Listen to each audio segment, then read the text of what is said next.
दोस्तों मझा बथेरियां लईदियां ने देईदियां भी ने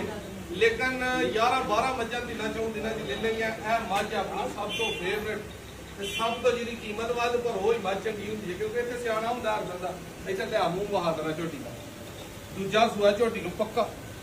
जेड़े भी भरा देनी है 20-22 शेर की छोटी दे के कोल अपने ठंडा चुआ के फिर देनी है कट्टी ये थले बिल्कुल ताजी सूई है नाड़ू के उत्ते ला यार थले जरा भाई नाथरा पास करो लिबास झोटी नूं वेखना कि कित्थों लैके ते कित्थों तक लगा है पूरा फुट ही बाहर है फुट ही अंदर मूँह भी रज के कर्मा वाली सोहनी है थोड़ा जिहा पैर मार के गांह कर इस तरह लगता जिवें बाई रख दी है इत्थे हूँ मझ आपी जरा पिछे हुई मझ पसमन लगी है कोई खड़ा दुध शुद्ध नहीं लाया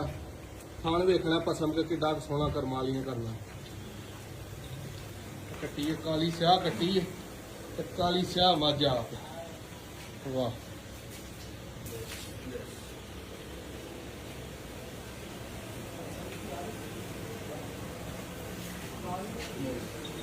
तो थान रज के सोने बनाए चुआई एदी वेखनी है तसल्ली ना अगले पिछले चारे ही थान भी जी मझ नूं बराबर होण ना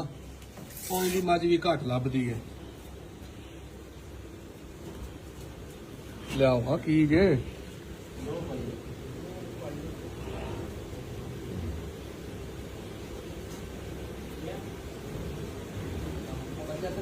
बराबर रख के चोल लो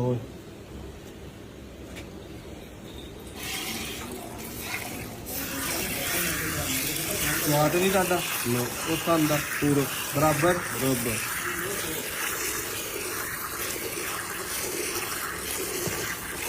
मसाले की चीनी चाहिए होनी है ना इन बस अच्छा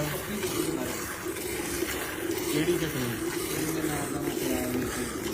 स्वाब समा भाई दस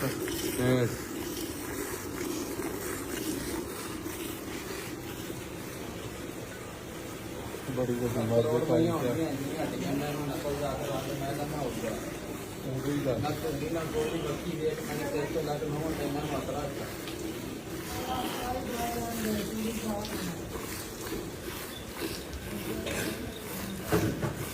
बड़ी भाई तो नहीं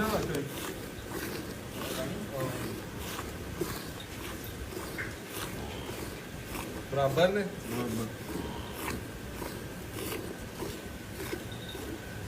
पूंजी है ना थाना कुट निशान लगे ने ना हैं हां बाहर चलो